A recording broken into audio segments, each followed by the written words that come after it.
સુરતમાં ધમધમી રહી છે તપેલા ડાઈંગ અને તેના જ કારણે લોકો છે તે હવે પરેશાન થયા છે। તો અંબિકા સોસાયટીમાં 18થી વધુ ગેરકાયદેસર તપેલા ડાઈંગ છે અને મનપા તંત્રના નાક નીચે ગેરકાયદેસર તપેલા ડાઈંગ ધમધમી રહી છે। તો રહેણાંક વિસ્તારમાં ધમધમી રહી છે આ તપેલા ડાઈંગ મિલો। સુરત મનપાની સીલ કરવાની માત્ર વાતો, સ્થાનિક લોકોએ આક્ષેપો કર્યા છે। પીવાના પાણીમાં કેમિકલયુક્ત પાણી ભળી જાય છે અને સ્થાનિક લોકો કલર કેમિકલયુક્ત પાણી પીવા માટે મજબૂર બન્યા છે। વધુ વિગતો સાથે સંવાદદાતા રાબિયા સાલે લાઈવ જોડાઈ ચૂક્યા છે। જી, સુરતમાં તપેલા ડાઈંગ ધમધમી રહી છે।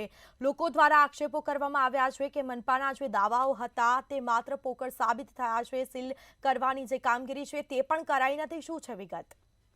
સ્મિતા, લોકોના આરોગ્ય સાથે જે છે ચેડા થઈ રહ્યા છે। તપેલા ડાઈંગ મિલો ઠેર ઠેર સીલ કર્યા હોવાની મોટી મોટી વાતો કરવામાં આવે છે, ફોટો સેશન કરવામાં આવે છે, પરંતુ આ કામગીરી માત્ર કાગળ પર જ રહી જતી હોય એવું લાગી રહ્યું છે। કારણ કે તપેલા ડાઈંગ મિલ જે છે એ ઠેર ઠેર જોવા મળે છે। પાંડેસરાના અંબિકાનગર ખાતે જે છે આ તપેલા ડાઈંગ મિલ જોવા મળી રહી હતી, જેનો સ્થાનિકો દ્વારા અવારનવાર વિરોધ કરવામાં આવી રહ્યો હતો। પહેલે પણ ત્યાં 27 થી 28 જેટલી મિલો હતી, પરંતુ ક્યાં આ તપેલા ડાઈંગ મિલને લઈને લોકોના વિરોધને લઈને હવે તે ઘટી છે પણ બંધ નથી થઈ, જેથી લોકોના આરોગ્ય સાથે ચેડા થઈ રહ્યા છે। લોકો બીમારીઓનો, રોગોનો ભોગ બની રહ્યા છે।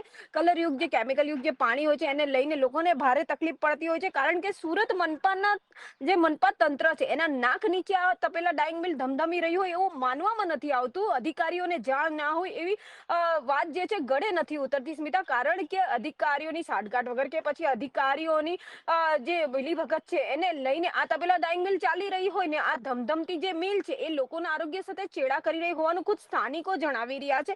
ખાસ કરીને જે સીલ કરવાની કામગીરી છે, જે વાતો છે એ માત્ર કાગળ પર જ રહી ગઈ છે, કારણ કે આ જો મિલ ખરેખર સીલ કરવામાં આવે છે તો આ મિલ કઈ રીતે ધમધમી રહી છે અને કેવી રીતે લોકોના આરોગ્ય સાથે ચેડા થઈ રહ્યા છે। પીવાના પાણીમાં તપેલા ડાઈંગ મિલનું જે કેમિકલયુક્ત પાણી છે એ ભળી જતું હોય છે અને એને લઈને લોકોને ક્યાંક ગળાની, તો ક્યાંક કેન્સરની, તો ક્યાંક મોટી મોટી જે બીમારી હોય છે આ કેમિકલને કારણે થતી હોય છે। આખરે ભોગ તો પ્રજાબંધીઓ હોય છે અને કેમિકલ યુક્ત નો વેપાર કરનારાઓનો તો જલસા જ હોય છે, પરંતુ હાલ તપેલા ડાઈંગ મિલ જે ધમધમી રહી છે એ સુરત મનપા તંત્રના નાક નીચે ધમધમી રહી છે। સ્થાનિક લોકો આ કેમિકલ યુક્ત પાણી પીવા મજબૂર બન્યા છે। એટલું જ નહીં, આ કેમિકલ યુક્ત પાણીને કારણે સ્થાનિકોના આસપાસ જે ગંધ આવતી હોય છે એને લઈને પણ ક્યાંક ને ક્યાંક લોકો ફરિયાદ કરી રહ્યા છે। લોકોના આરોગ્ય સાથે ચેડા તો થઈ રહ્યા છે, પરંતુ જવાબદાર અધિકારીઓએ જાણે હાથ ઊંચા કરી લીધા હોય એવું લાગે છે કે અધિકારીઓ માત્ર એસી કેબિનમાં બેસીને માત્ર કાગળની ઉપર લખાણ કરી દે છે કે સીલ થઈ ગઈ છે, પણ જો ખરેખર સીલ થઈ ગઈ છે સ્મિતા, તો આ રીતે લોકોના આરોગ્ય સાથે ચેડા કઈ રીતે થઈ રહ્યા છે। આજે તપેલા ડાઈંગ મિલના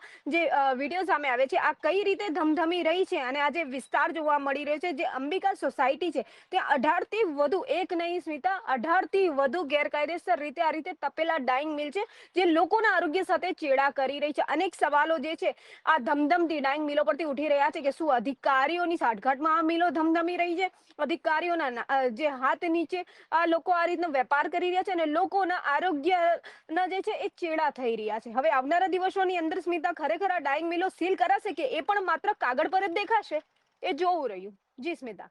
જી બિલકુલથી તમામ જાણકારી આપવા બદલ આપનો આભાર।